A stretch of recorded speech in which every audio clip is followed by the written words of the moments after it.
이제 오늘 우리에게 주시는 하나님 말씀을 보겠습니다. 신약성경 로마서 8장 31절로 39절의 말씀, 신약 250쪽입니다. 신약성경 로마서 8장 31절로 39절까지의 말씀. 찾으신 줄로 알고 하나님의 말씀을 제가 봉독하도록 하겠습니다. 그런즉 이 일에 대하여 우리가 무슨 말 하리요? 만일 하나님이 우리를 위하시면 누가 우리를 대적하리요? 자기 아들을 아끼지 아니하시고 우리 모든 사람을 위하여 내주시니가 어찌 그 아들과 함께 모든 것을 우리에게 주시지 아니하겠느냐? 누가 능히 하나님께서 택하신 자들을 고발하리요? 의롭다 하신 이는 하나님이시니 누가 정죄하리요? 죽으실 뿐 아니라 다시 살아나신 이는 그리스도 예수시니 그는 하나님 우편에 계신 자요 우리를 위하여 간구하시는 자시니라. 누가 우리를 그리스도의 사랑에서 끊으리요? 환난이나 곤고나 박해나 기근이나 적신이나 위험이나 칼이랴. 기록된 바 우리가 종일 주를 위하여 죽임을 당하게 되며 도살당할 양같이 여김을 받았나이다 함과 같으니라. 그러나 이 모든 일에 우리를 사랑하시는 이로 말미암아 우리가 넉넉히 이기느니라. 내가 확신하노니 사망이나 생명이나 전사들이나 권세자들이나 현재일이나 장래일이나 능력이나 높음이나 기쁨이나 다른 어떤 피조물이라도 우리를 우리 주 그리스도 예수 안에 있는 하나님의 사랑에서 끊을 수 없으리라. 아멘. 귀한 찬양 감사합니다. 우리 성도님들 한 주간 동안 평안히 잘 지내셨습니까? 네, 우리 같이 인사 좀 나누실까요? 앞뒤 좌우에 계신 분들과 인사하시죠. 반갑습니다. 잘 오셨습니다. 주님의 은혜와 평강이 함께 하시기 바랍니다. 네.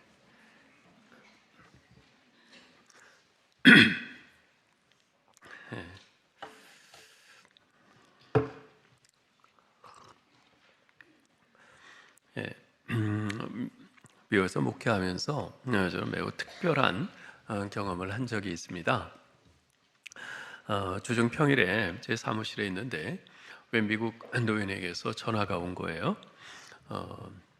우리 교회에 들어오고 싶은데 좀 허락해 주겠냐는 거예요. 그래서 괜찮다고 들어오시라고 그러고선 이제 맞았는데 그 부부 늙은 이제 연세 드신 노 부부였는데요. 성함이 밀트 프로잇, 또 아내는 패티 프로잇이라고 하는 노 부부였어요. 어쩐 일로 오셨는가 여쭤봤더니 그날이 그분들의 결혼 35주년 되는 날인데 35년 전 바로 우리 교회에서 결혼식을 올렸다는 거예요. 이제 저희 교회가 이제 미국 교회를 이제 사서 이제 우리가 이제 예배를 드리고 있었는데 그 옛날 미국 교회였을 때 35년 전에 거기서 결혼식을 올린 거죠. 그분들은 지금은 그 피츠버그에서 비행기로 좀 떨어진 캔사스에 살고 있는데 결혼 35주년을 맞아서 일부러 찾아오신 거예요. 그분이 들어와서 교회를 둘러보면서 여기저기 이제 이렇게 손짓을 하면서 여기 그때 뭐였는데 그러면서 아주 감격에 겨워서 눈물을 글썽이면서 감탄사를 연발하셨어요. 그러면서 한참 그렇게 둘러보신 후에 저에게 부탁이 하나 있다고 그러세요. 무슨 부탁인가요? 했더니 자기 부부가 결혼 35주년을 맞아서 결혼 서약을 다시 하고 싶은데 저에게 주례를 해줄 수 있냐는 거예요. 그래서 좀 깜짝 놀랐죠.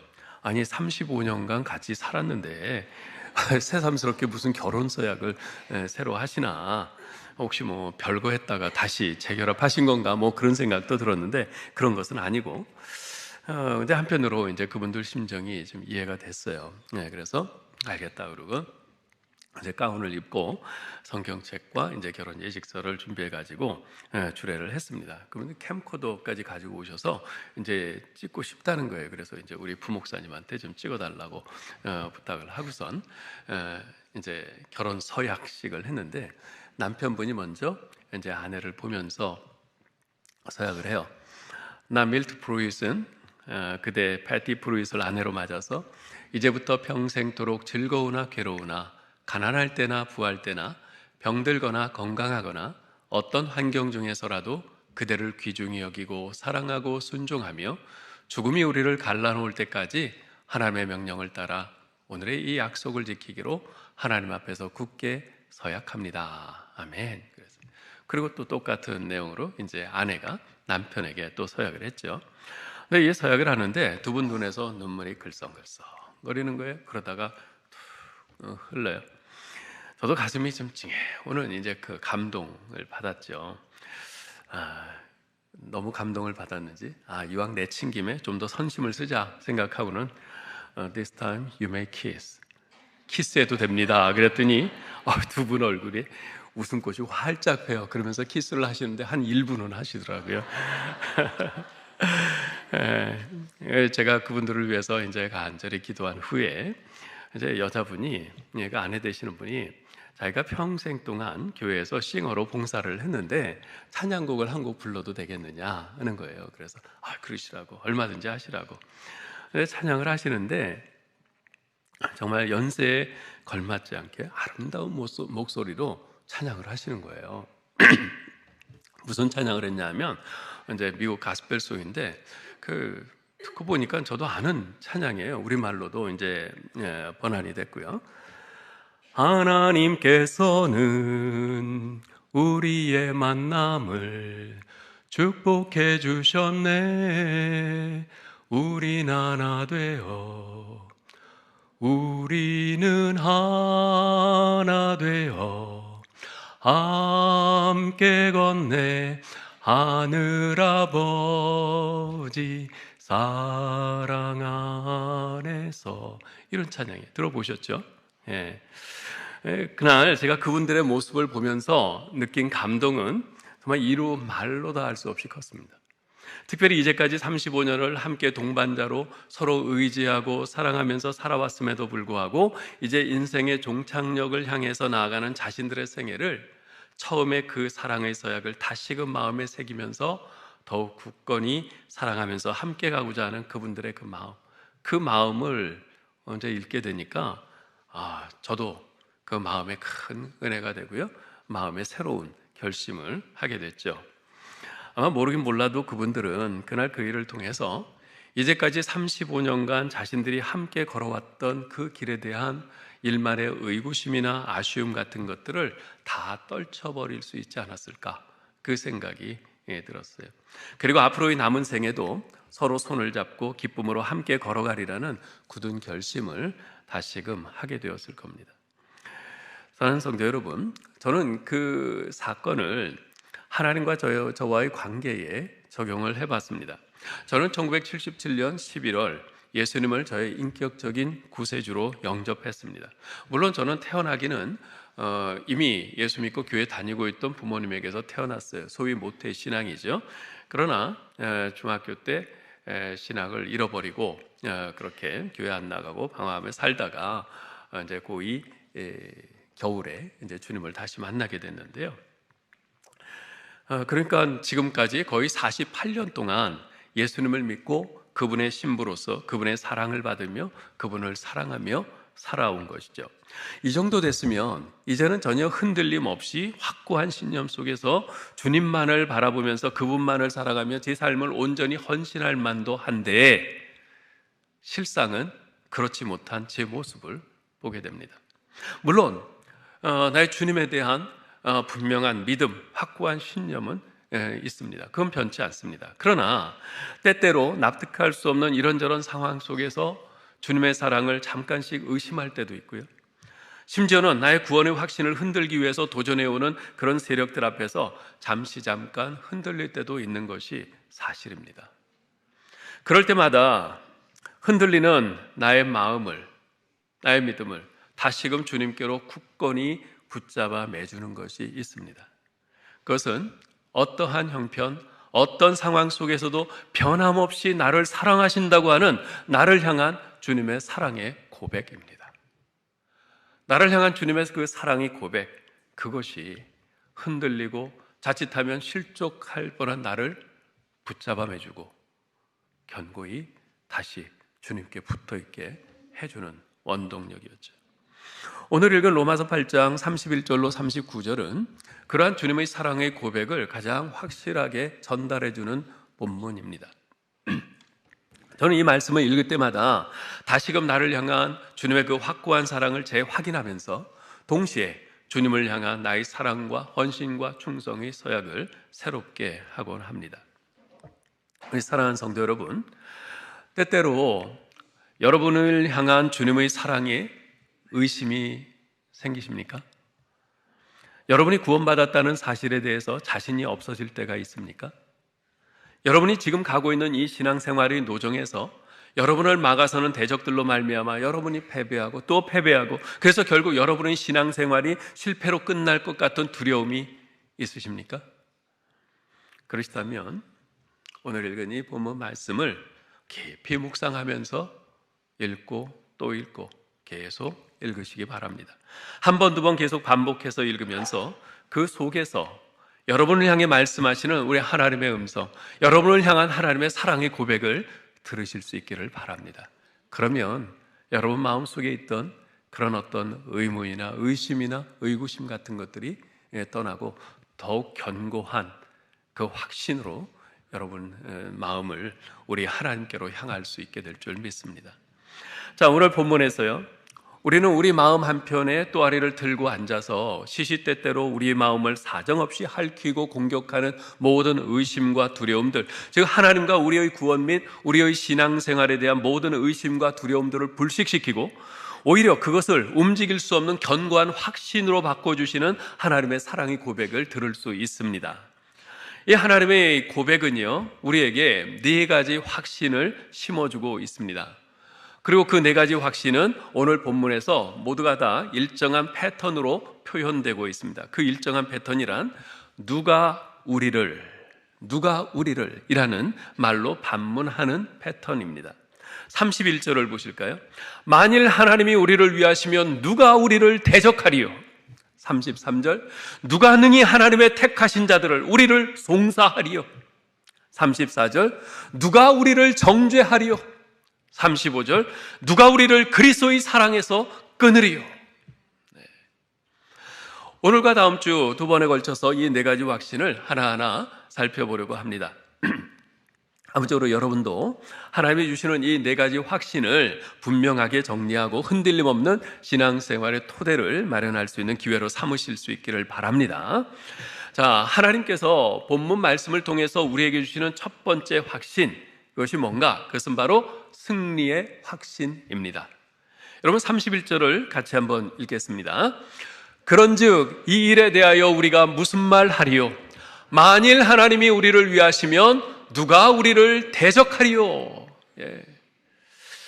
성경은 여러 곳에서 우리 신앙생활을 전투에 비유하고 있습니다. 왜냐하면 신앙생활은 우리가 생명을 걸고 결사적으로 투쟁해야 할 만큼 아주 중요한 일이기 때문에 그렇습니다.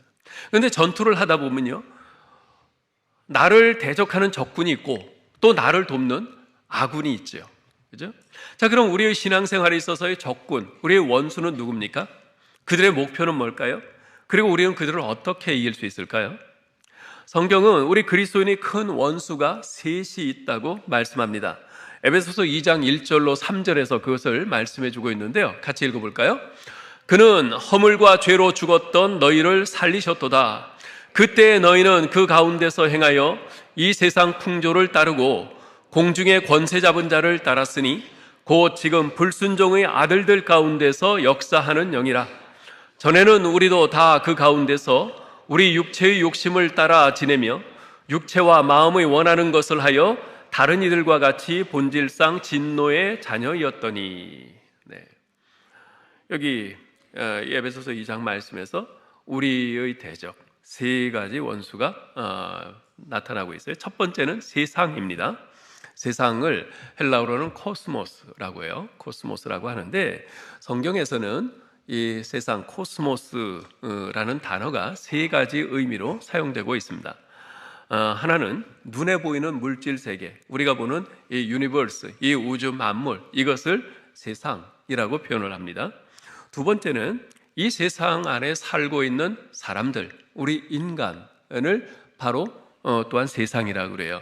그래서 우리가 잘 아는 요한복음 3장 16절에서 말씀하잖아요. 하나님이 세상을 이처럼 사랑하사 독생자를 주셨으니, 그때 그 세상이 뭡니까? 사람들이에요. 사람. 세 번째는 하나님을 떠난 모든 세속적인 사고방식이나 가치관, 삶의 방식, 이것을 또한 세상으로 이렇게 표현하고 있습니다.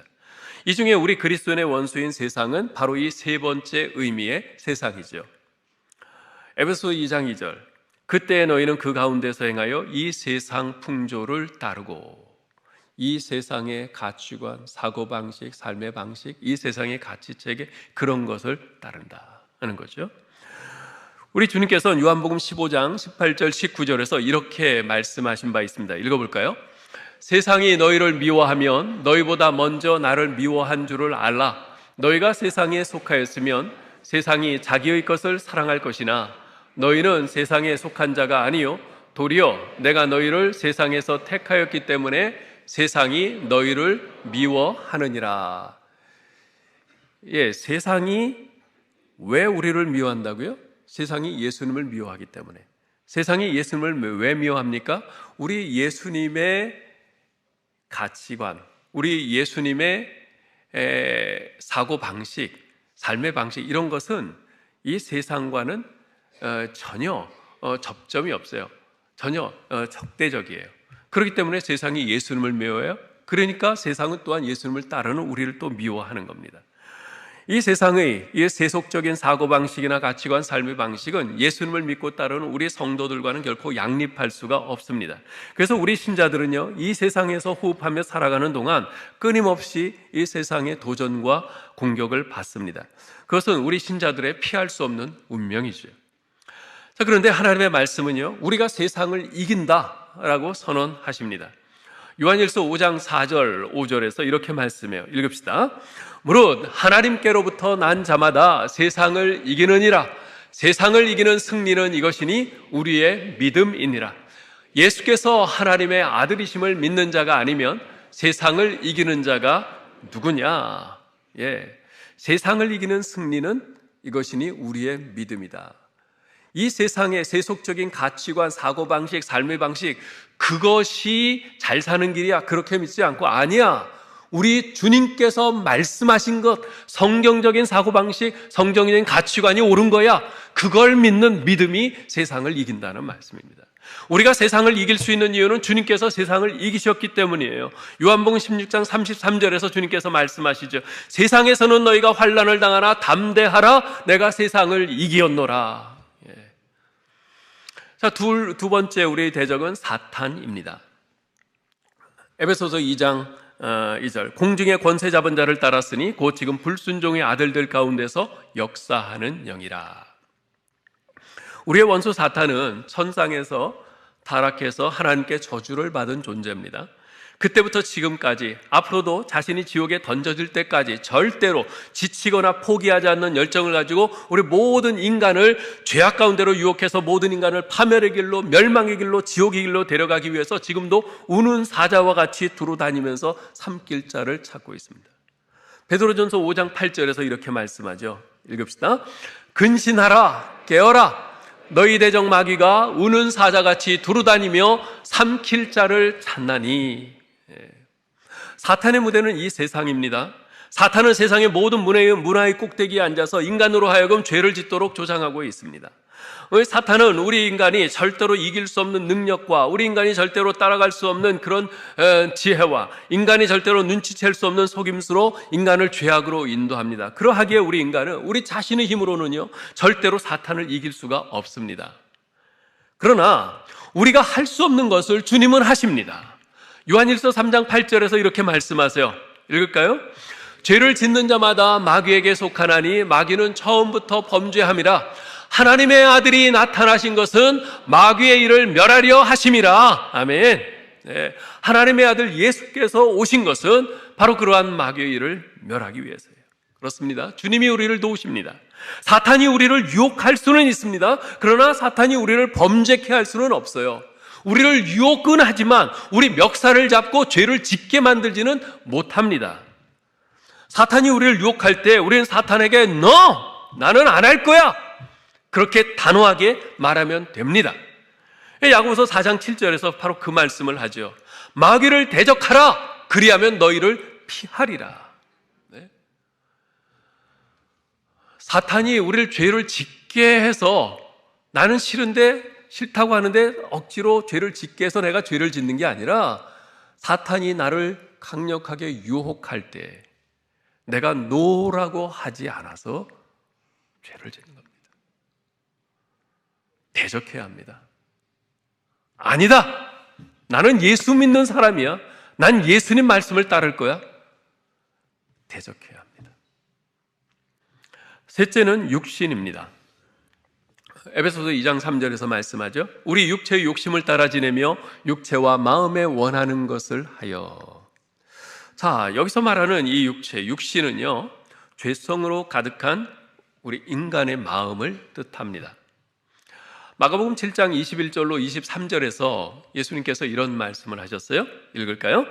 속에서 그 사람의 마음에서 나오는 것은 악한 생각, 곧 음란과 도둑질과 살인과 간음과 탐욕과 악독과 속임과 음탕과 질투와 비방과 교만과 우매함이니 이 모든 악한 것이 다 속에서 나와서 사람을 더럽게 하느니라.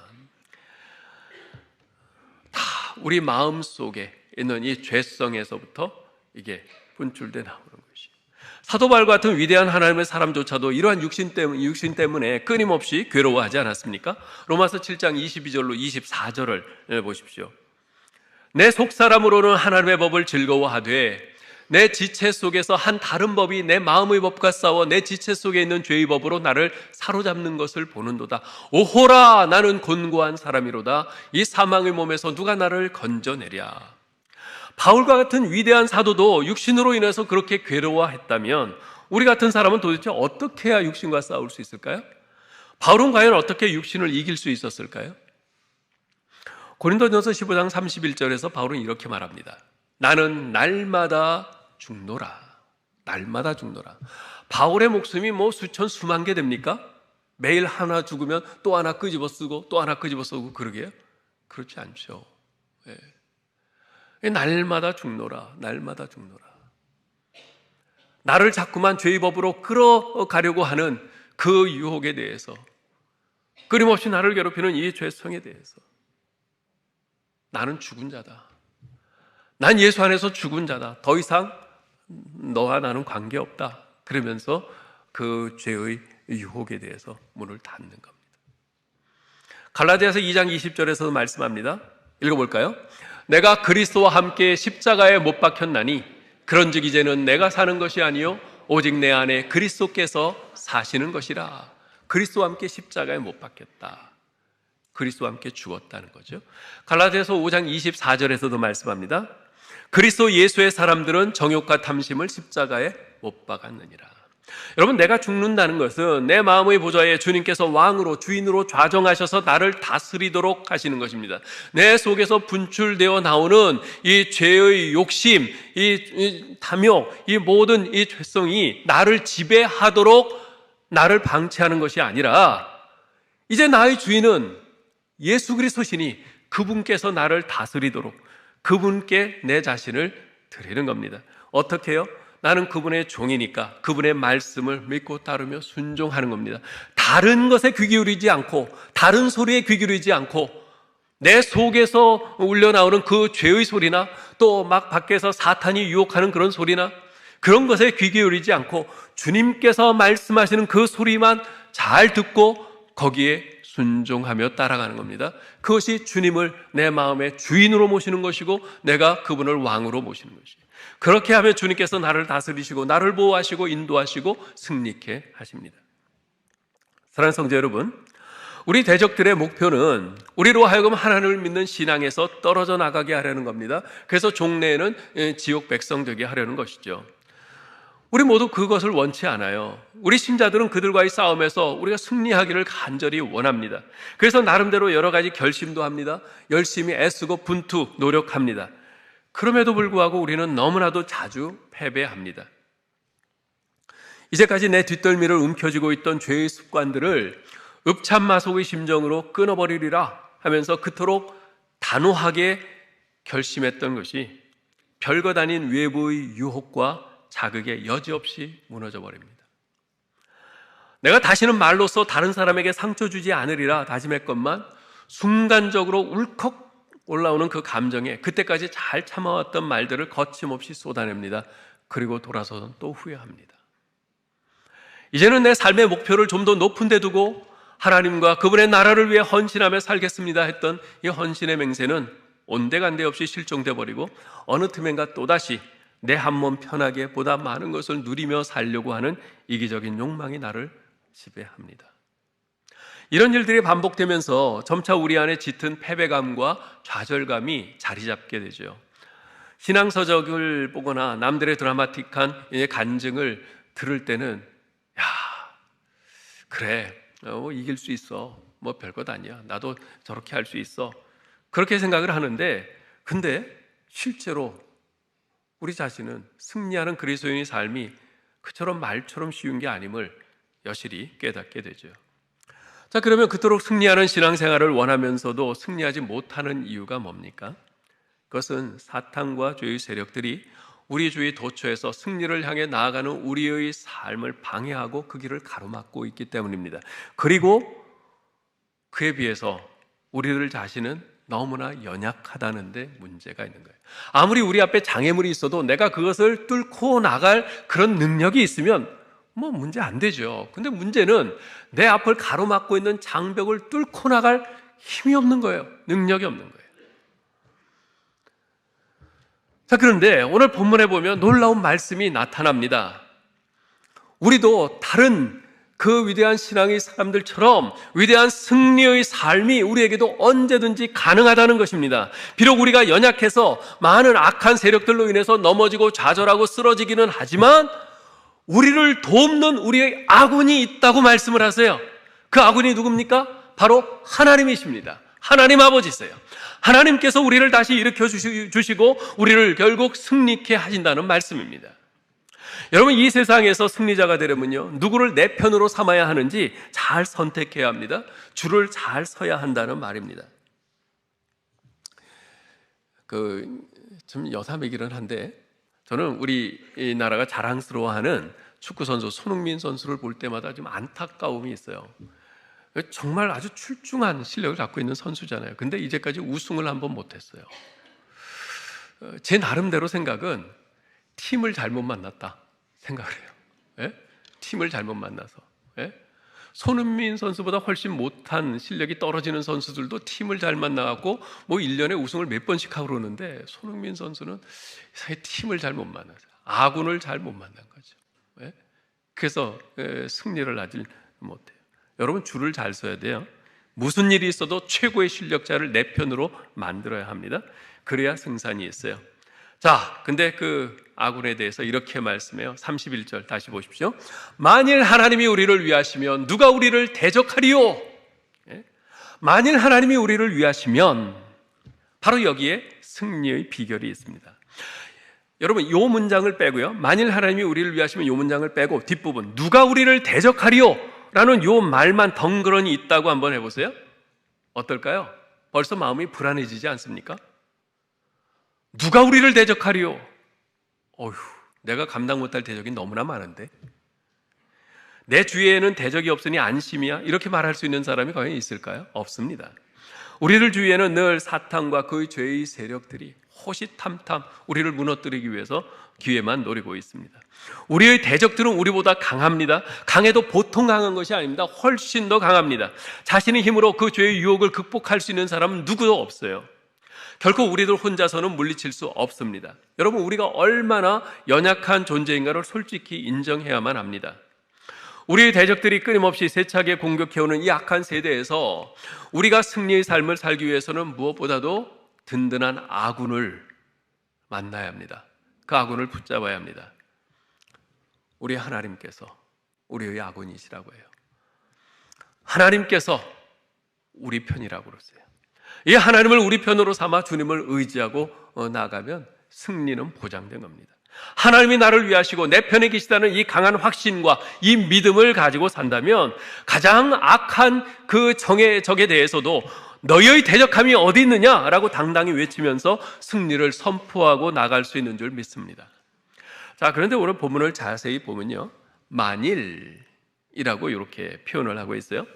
일반적으로 이 만일이라는 단어는 어떤 때 쓰이는 단어입니까? 실제로는 사실이 아닌 것을 가정해서 말할 때 사용되는 단어가 만일이죠. 그죠? 그래서 가정법이라고 말하지 않습니까?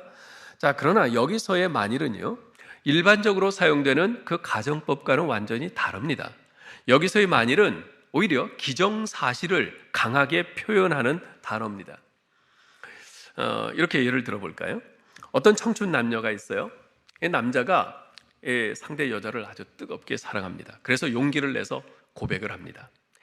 내가 만일 당신을 내 생명을 바칠 정도로 사랑한다면 내 사랑을 받아주겠습니까? 자, 이때의 만일은 가정법일까요? 당신을 사랑하지는 않지만 만일 내가 사랑한다면 이런 의미일까요? 아니죠. 내가 당신을 뜨겁게 사랑한다는 거예요. 내 생명을 바칠 정도로 사랑한다는 거예요. 기정사실을 강하게 표현한 말입니다. 그 고백을 들은 상대는 어떻게 느낄까요? 이 사람이 정말 자기 생명을 바칠 정도로 날 사랑하는구나. 그렇게 감동받지 않겠어요? 오늘 본문 31절의 만일도 이와 같습니다. 하나님이 우리를 사랑하신다는 기정사실을 더욱 강하게 표현한 일종의 반어법입니다. 그래서 이 구절의 정확한 의미를 살려 번역하면 이런 말이 되죠. 하나님이 우리를 위하시니 누가 우리를 대적하리요? 좀 더 의미가 분명하죠. 하나님이 우리를 위하시니 누가 우리를 대적하리요? 하나님이 누구를 위하신다고요? 우리, 바로 여러분과 저를 위하신다고 합니다. 결코 훌륭하지도 않고 잘나지도 않은 우리, 너무나 연약해서 한 치 앞도 내다볼 수 없는 우리, 사탄의 공격 앞에서 추풍 낙엽 같은 우리를 하나님이 위하신다고 말씀합니다. 믿으십니까? 네. 여러분, 대여섯 살 된 어린 왕자를 한번 생각을 해보세요. 그 왕자에게 힘이 있을까요? 없을까요? 아무런 힘이 없어요. 대여섯 살짜리가 무슨 힘이 있겠어요? 그럼에도 불구하고 누구도 이 왕자를 함부로 하지 못합니다. 왜요? 그 힘없는 대여섯 살짜리 어린 왕자가 무서워서가 아니에요. 왕자의 아버지인 왕이 두려워서죠. 그죠? 바울 사도는 37절에서 이 사실을 더욱 분명한 목소리로 외치고 있습니다. 읽읍시다. 그러나 이 모든 일에 우리를 사랑하시는 이로 말미암아 우리가 넉넉히 이기느니라. 아멘.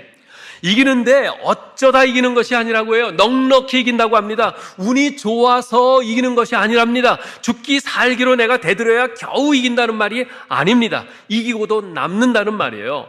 모든 싸움에서 이기고도 남는 이런 최후의 승리의 축복이 어떻게 주어진다고요? 이 모든 일에 우리를 사랑하시는 이로 말미암아, 즉 하나님으로 말미암아 우리가 넉넉히 이긴다 말씀합니다. 사랑하는 성도 여러분, 하나님께서 천둥과 같은 목소리로 우리의 고막을 때리는 소리를 들으시기 바랍니다. 나는 내 편이다. 나는 내 편이다. 나는 너의 편이야. 이 사실을 확신하고 있던 다윗은 사울이라는 강력한 그런 적에게 쫓기면서도 조금도 위축됨 없이 이런 고백을 했습니다. 시편 27편 3절입니다. 읽읍시다. 군대 1000만인이 나를 대적하여 진칠지라도 내 마음이 두렵지 아니하며 전쟁이 일어나 나를 치려 할지라도 내가 오히려 안연하리로다. 1000만의 군대가 나를 빼빼기 둘러싸서 나를 치려고 그 칼과 화살을 창을 겨누고 있다 해도 두렵지 않다. 왜요? 하나님이 내 편이시니까. 시편 23편 4절에서도 말합니다. 내가 사망의 음침한 골짜기로 다닐지라도 해를 두려워하지 않을 것은 주께서 나와 함께 하심이라. 주의 지팡이와 막대기가 나를 안위하시나이다. 여러분, 하나님은 분명히 우리 편이십니다. 우리를 위하시는 분이십니다. 여러분과 저를 위해 무엇이든 기꺼이 하실 각오와 준비가 되어 있으신 분이십니다. 여러분, 하나님이 여러분 편이시라는 흔들림 없는 이 확신을 가지시길 바랍니다. 자, 그러면 하나님께서 우리 편이시라는 증거가 무엇입니까? 우리가 그것을 어떻게 알 수 있습니까? 앞서 29절 30절에서 사도 바울이 뭐라고 그랬어요? 하나님이 미리 아신 자들을, 또한 그 아들의 형상을 본받게 하기 위하여 미리 정하셨고, 미리 정하신 그들을 또한 부르셨고, 부르신 그들을 또한 의롭게 하셨고, 의롭다 하신 그들을 또한 영화롭게 하셨다고 말씀했어요. 지난주에 말씀드린 거 기억하시죠? 그 끊을 수 없는 그 5가지 황금 사슬, 그죠? 자, 이렇게까지 하시는 하나님이 어찌 우리 편이 아니실 수가 있겠어요? 우리가 태어나기도 전에 우리를 미리 아시고, 우리를 미리 정하시고, 또한 우리를 부르시고, 우리가 잘한 것 없는데 오히려 우리가 죄 가운데 지옥 가는 것이 마땅한 죄인들인데 그런 우리를 부르시고 의롭다 하시고 또 영화롭게 하시는 이런 하나님이 어찌 우리 편이 아니시겠어요? 또한 바울은 오늘 32절에서 이렇게 말씀합니다. 읽읍시다. 자기 아들을 아끼지 아니하시고 우리 모든 사람을 위하여 내주시니가 어찌 그 아들과 함께 모든 것을 우리에게 주시지 아니하겠느냐. 하나님께서는 당신께서 가장 소중히 여기는 선물을 우리에게 주셨습니다. 독생자 예수 그리스도십니다. 하나님께 이보다 더 귀한 것은 없죠. 가장 소중한 독생자 예수 그리스도를 우리 위해서 아낌없이 내주신 하나님께서 우리가 구하는 다른 것들을 아까워서 안 주시겠어요? 천만이죠. 천만의 말씀이죠. 논리적으로 생각해봐도 절대 그럴 수가 없는 겁니다.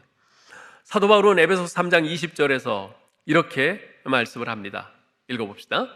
우리 가운데서 역사하시는 능력대로 우리의 온갖 구하는 것이나 생각하는 것에 넘치도록 능히 하실 이에게. 사랑하는 성도 여러분, 우리 하나님 아버지께서는 우리의 온갖 구하는 것에 넘치도록 허락하시는 분이심을 믿으시기 바랍니다. 우리의 간구에 가장 좋은 것으로 풍성히 응답하시는 하나님이심을 믿으실 수 있기를 바랍니다. 제가 미국에서 목회할 때요, 우리 팀과 함께 멕시코의 고산지대인 오아카로 단기 선교를 간 적이 몇 번 있습니다. 그 오아카 지역은 과거 중앙 아메리카에서 마야 문명과 쌍벽을 이루던 사포텍 문명의 중심지였습니다. 그 당시 사람들은요, 곳곳에 아주 높은 그 피라미드를 짓고 그 중앙에 넓은 이제 광장을 만들었는데요. 그 광장은 마을 사람들이 다 함께 모이는 대규모 이런 모임이나 집회를 위해서도 사용이 됐지만 또한 운동 경기장으로도 쓰였다고 그래요. 그때 무슨 운동을 했는가 설명을 들으니까 오늘날의 축구와 비슷한 그런 운동 경기가 열렸다고 그래요. 그런데 특이한 것은 뭐냐면 그 경기에서 진 팀이 아니라 이긴 팀의 주장이 신에게 제물로 바쳐지게 된다는 거예요. 잘 이해가 가지 않는 부분이죠. 진 팀에서 제물로 바쳐지면은 뭐 이해가 되는데 이긴 팀의 그것도 주장이 제물로 바쳐진다는 거예요. 그 이야기를 들으면서 그런 생각이 들었어요. 그러면 경기하는 팀들은 서로 지려고 하지 않을까? 그죠?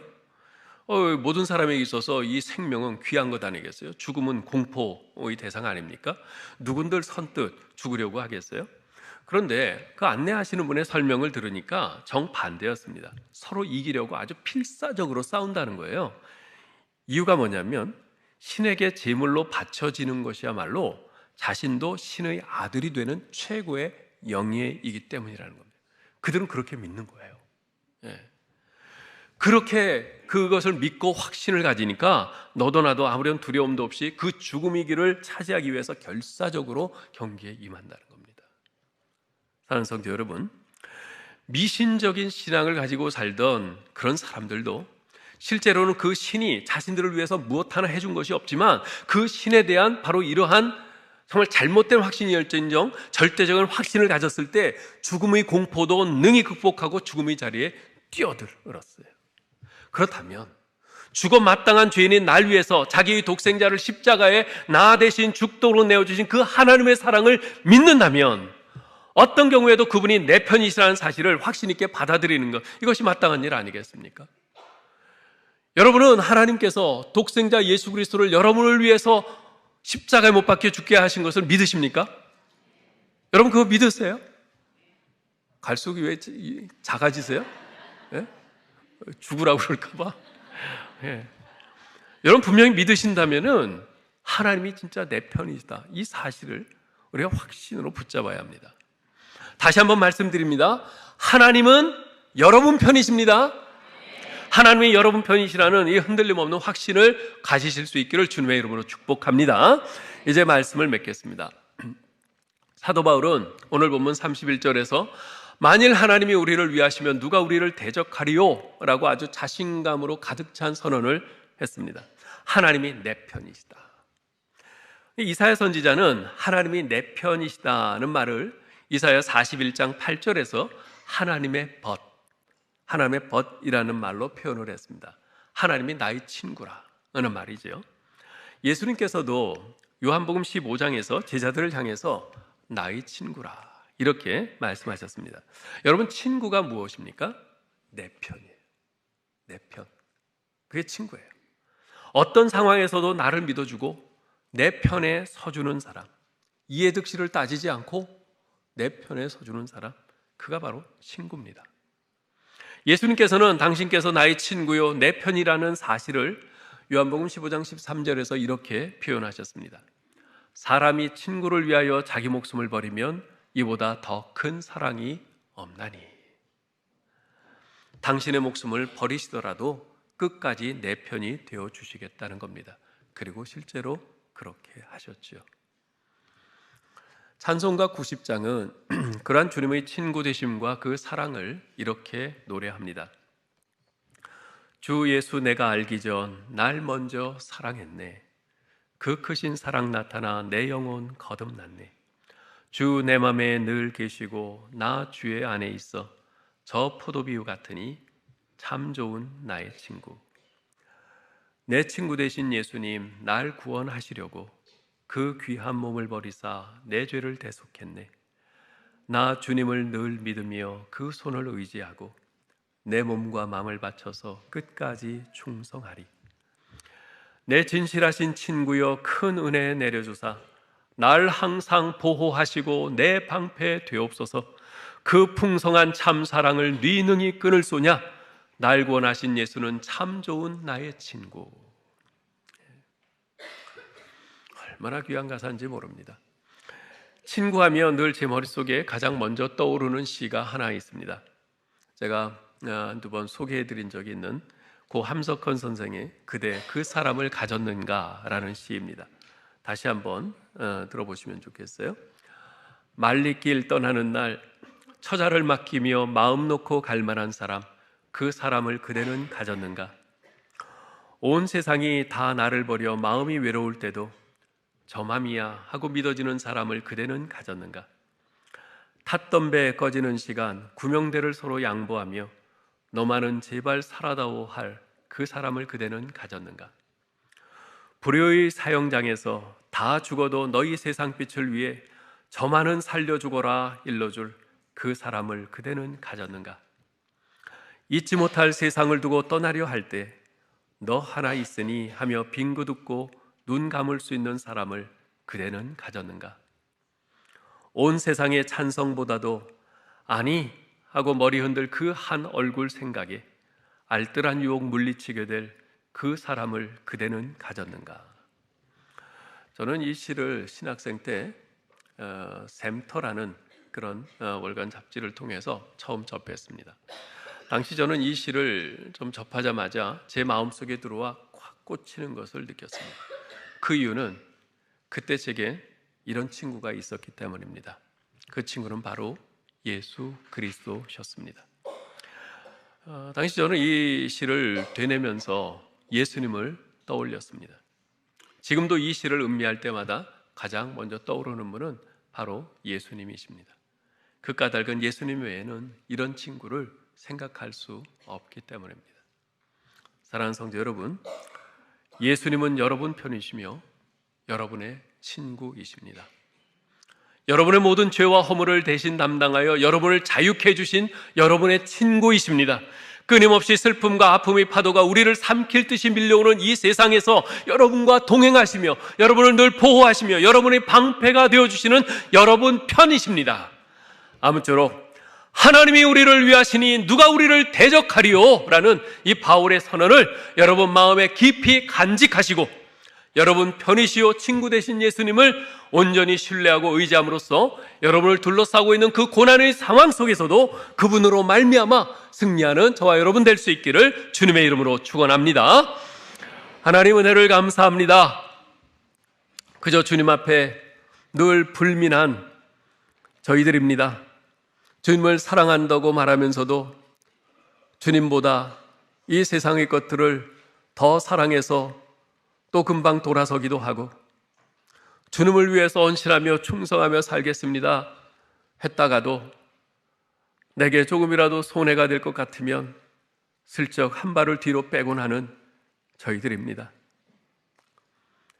이러한 저희들 밉다 하니 하시고 너는 내 것이라, 그리고 나는 네 편이다 말씀하시면서 우리를 포기하지 않으시고 오늘도 우리 곁에서 우리를 붙잡으시고 보호하시며 우리에게 말씀하시며 우리를 인도해 가시는 우리의 주님의 그 사랑, 그 은혜를 생각할 때 그저 감사 또 감사할 뿐입니다.